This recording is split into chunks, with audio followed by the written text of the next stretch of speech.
गौतम बुद्ध की कहानी। गौतम बुद्ध, जिनका असली नाम सिद्धार्थ था, एक महान व्यक्ति थे जिनका जीवन सच्चे ज्ञान और शांति की ओर एक गहरे सफर की तरह था। उनका जन्म लगभग 563 ईसा पूर्व लुम्बिनी, अब नेपाल में हुआ था, और वे शाक्य वंश के राजकुमार थे।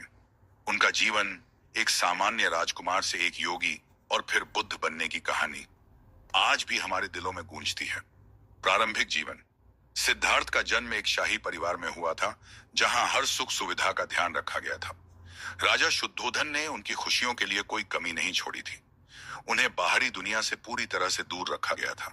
महल में पलते हुए सिद्धार्थ का जीवन शांति और सुख से भरा हुआ था, लेकिन एक दिन उनका मन और जिज्ञासा उन्हें बाहर जाने के लिए मजबूर कर देती है। सिद्धार्थ जब महल से बाहर निकलते हैं तो वे चार अद्भुत दृश्य देखते हैं। एक वृद्ध व्यक्ति, एक बीमार व्यक्ति, एक शव और एक तपस्वी। यह सब देखकर उनका दिल चीत्कार करता है।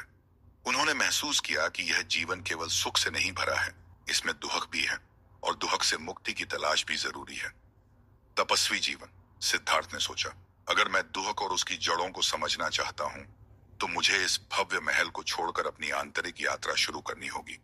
और फिर उन्होंने अपने परिवार और राजसी जीवन को त्याग दिया। जंगल में तपस्या करना शुरू किया, लेकिन यह सफर इतना सरल नहीं था।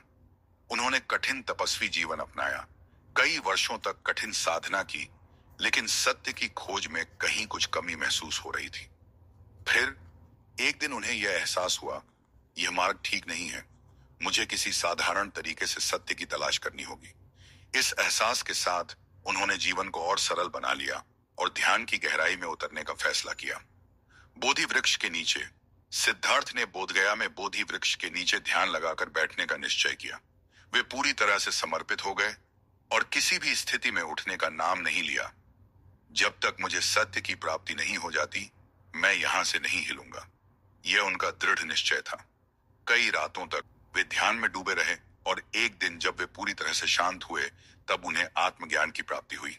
यह वह क्षण था जब सिद्धार्थ ने बुद्ध का रूप लिया, अर्थात वे जागृत हो गए। उपदेश और धर्म प्रचार। अब सिद्धार्थ गौतम बुद्ध बन चुके थे और उनका उद्देश्य सिर्फ अपनी ही मुक्ति नहीं थी, बल्कि दूसरों को भी इस सत्य का अनुभव कराने का था। उन्होंने अपना पहला उपदेश सारनाथ में दिया। यह संसार दुहक से भरा है, लेकिन दुहक का कारण हम खुद हैं और हम इसे समाप्त भी कर सकते हैं। बुद्ध ने सिखाया कि जीवन में शांति और आत्मज्ञान को केवल हमारी समझ और साधना से पाया जा सकता है। निर्वाण। गौतम बुद्ध का जीवन इतना प्रेरणादायक था कि उनके मृत्यु के बाद भी उनके उपदेशों का प्रकाश दुनिया में फैलता रहा। 80 वर्ष की आयु में बुद्ध ने कुशीनगर में अपने शरीर को त्याग दिया और निर्वाण प्राप्त किया। उनके लिए यह मृत्यु नहीं थी, बल्कि एक परम शांति की प्राप्ति थी, जो कि आत्मा का असली उद्देश्य था। गौतम बुद्ध का जीवन हमें यह सिखाता है कि जीवन के सत्य को समझकर और दुखों को दूर करके हम आंतरिक शांति पा सकते हैं। उनका जीवन एक उदाहरण है जो हर व्यक्ति को अपने भीतर की शक्ति और ज्ञान को पहचानने की प्रेरणा देता है।